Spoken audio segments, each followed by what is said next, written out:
Hi everybody, Penny here. Welcome to my kitchen. So today we are making one pot beefaroni. And I'm so excited. I remember growing up with the little cans of beefaroni and ravioli, and it was my favorites. I don't really know why, but it was. And so today we're going to make homemade stuff. Now I've got a lot of ingredients here, but it's really not complicated. Step number one though is to get our ground beef fried up. So I have our induction cooktop, and I'm just going to put a little bit of oil in the bottom of a large stock pot, something you would, probably make a bit of soup in, that size. Then I'm going to put in just one healthy package of ground beef, just one package.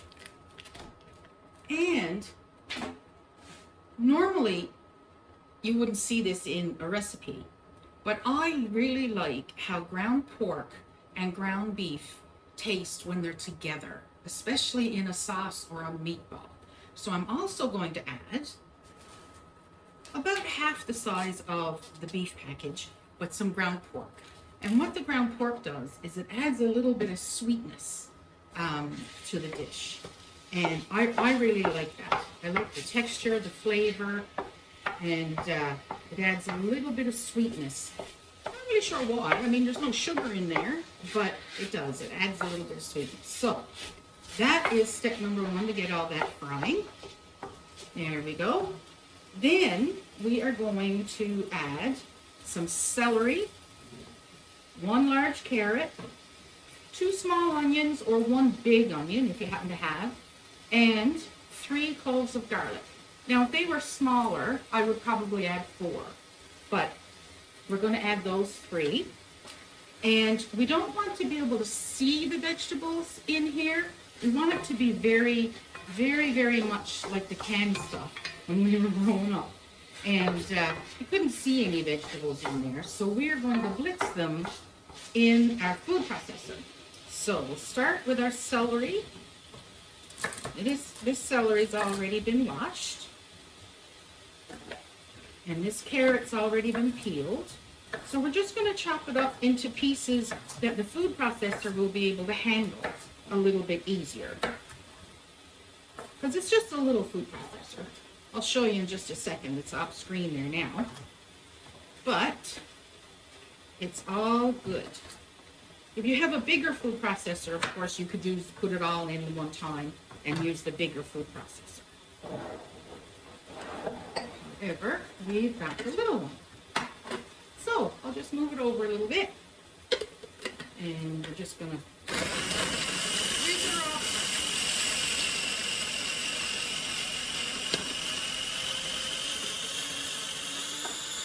There we go.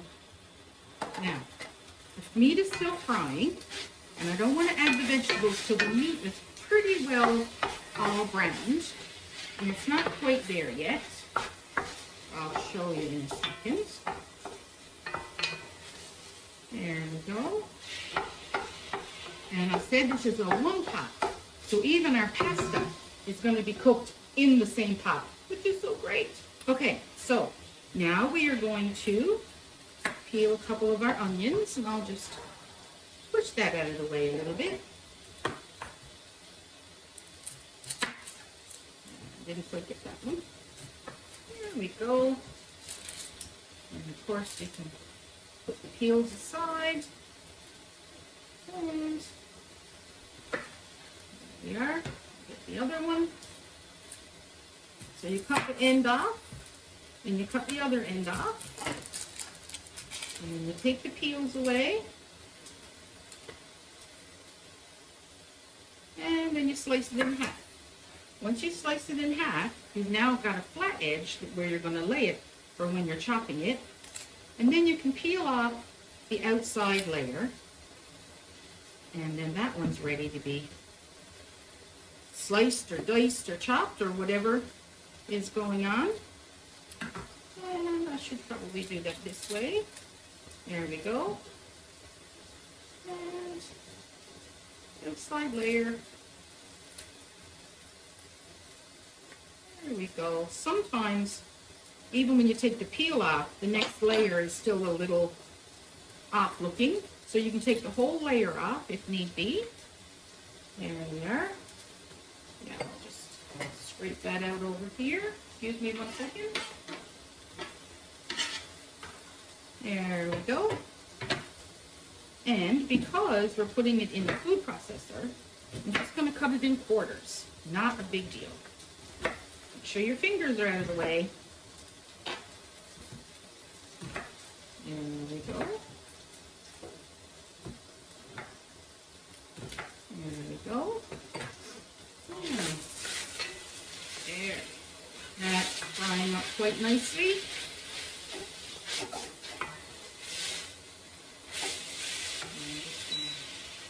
Turn her down a little notch. There you are. So, you can see it's about halfway browned, which is great. So, we are going to put our carrots and celery in here to make room for our onions. You have Molly out there, Barry? Thank you. Molly wants to go out to pee. And then we're going to put our onions in there. Oops, made a mess, as per usual. Okay. And then we're going to put our garlic in there.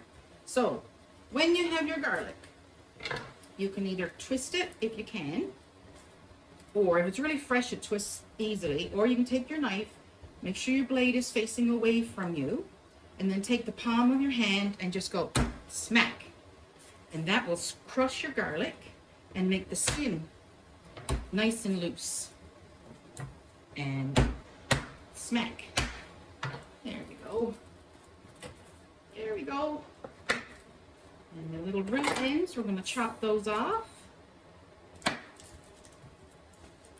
And ta-da! Garlic. Put that in the food processor. There we are. Put that in there. And there we go. So, give that another whiz. It's a little loud. Just be patient. There we go.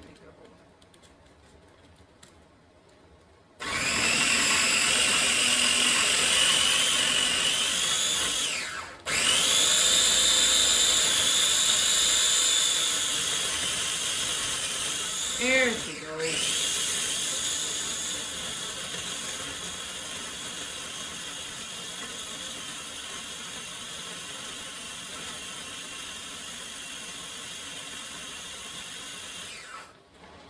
Ta-da! Just gonna get a spoon. I'll be right back.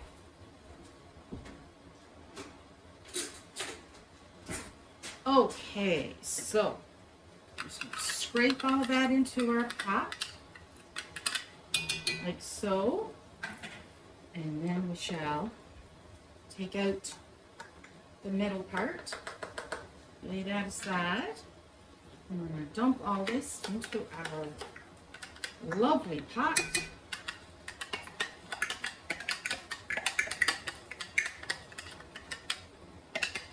Oh, so nice.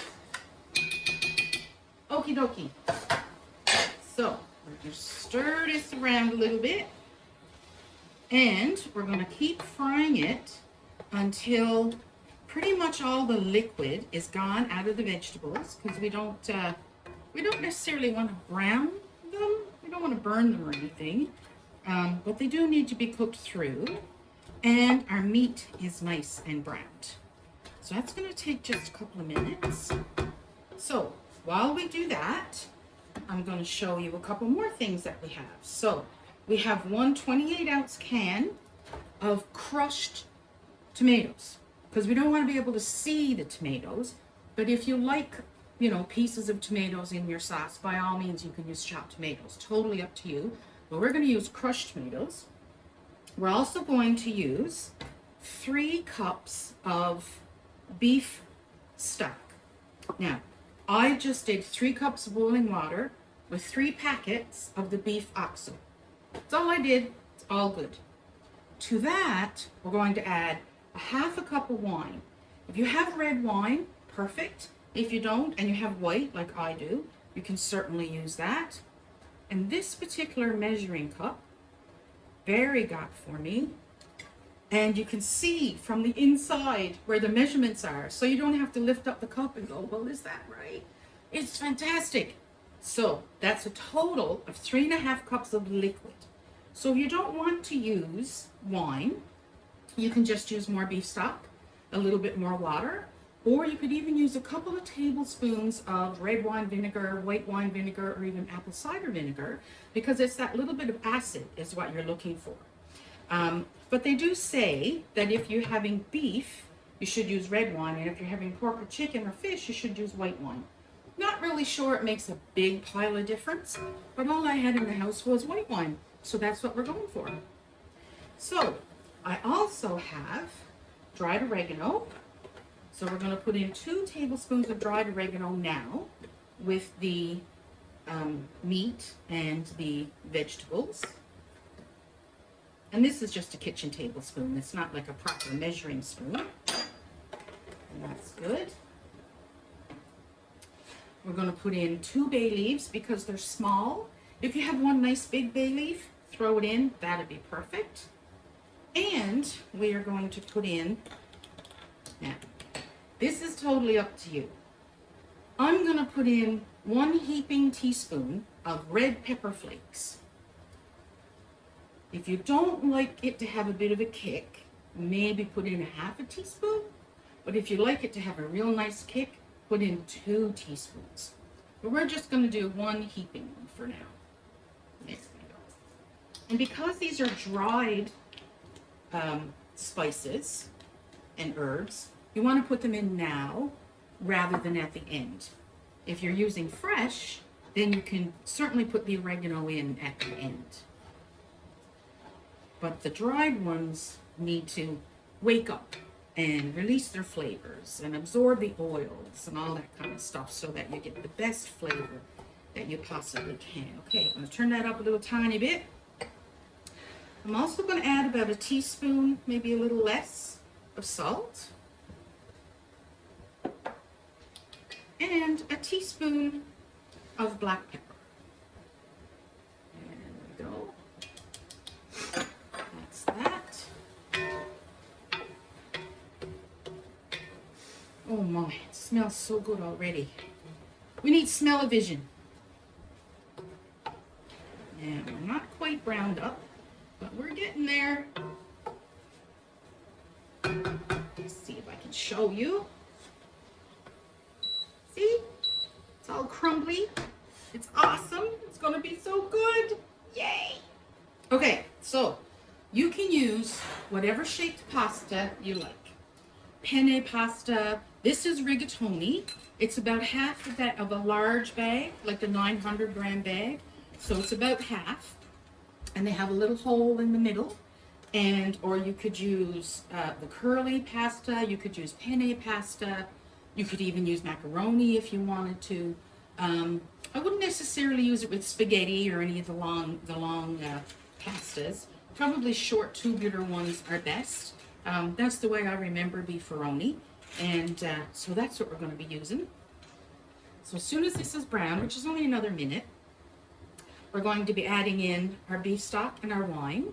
Then we're going to be adding in our crushed tomatoes. We're going to bring that up to a nice simmer. Then we're going to add in our pasta. That'll take about 10 to 12 minutes to cook. And then once that's, we're going to half cover it for 10 to 12 minutes. And once that's cooked, then we're going to add 1 cup of milk. So the sauce is going to be nice and creamy. And because the pasta is being cooked in with all of these flavors, it's going to absorb all of that goodness. So it's going to be awesome. We're almost ready. Almost ready. Now, if you wanted to add in a red pepper or a green pepper or something like that, you certainly could. Not a problem. But we've got our onions, our garlic, our carrots, our celery, and our tomatoes. So there's a fair amount of vegetable in there already, which is great. Alrighty then. And if you prefer thyme or basil over oregano, you could certainly use one of them or a combination, whichever Italian spices that you like and give you comfort, go for it. All right, I think we're there. Now there is boiling water in here, so it's not going to bring down the temperature of the pot. I am going to add that in. And you see what I mean? You can see the measurements as you pour it in. Isn't that cool? Oh, I think that's awesome. So there we go. Just stir that up. And then we're going to add our crushed tomatoes. There we go. There we are.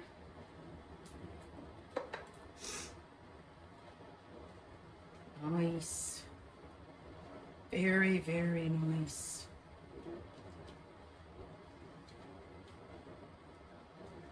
Turn that up a little bit because we need that to come up to a bit of a simmer. Once that comes up to a bit of a simmer, we're going to put the pasta in. Partially cover it.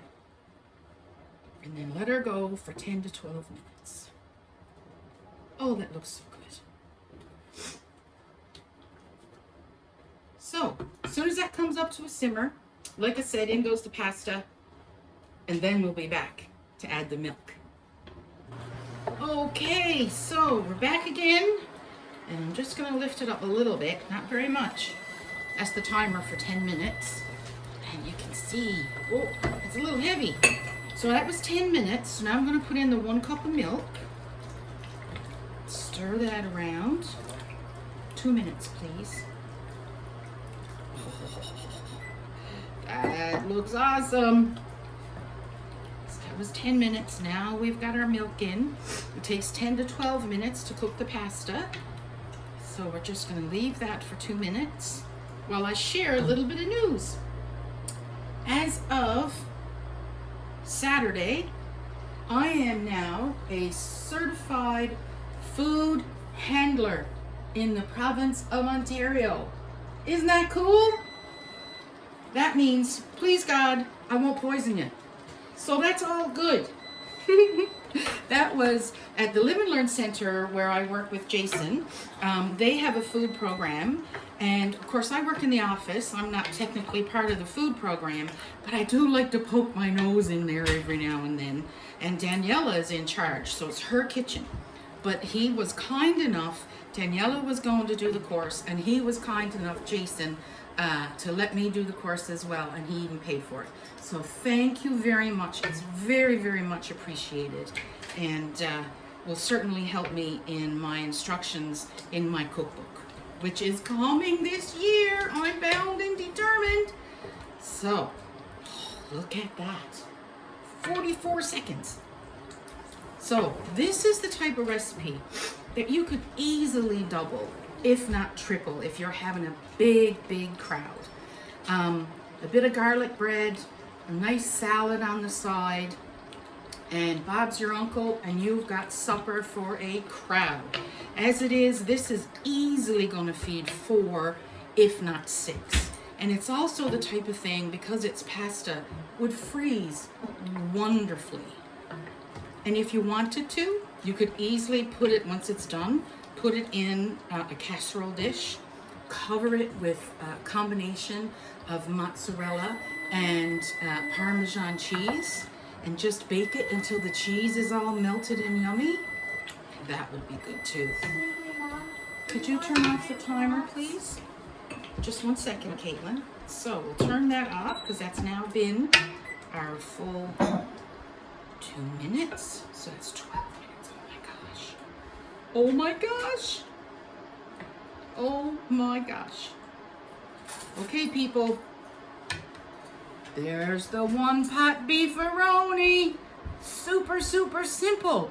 Lots of ingredients, but really, really good. Beefaroni with a little bit of pork. So I hope you give it a go. Enjoy. Bye.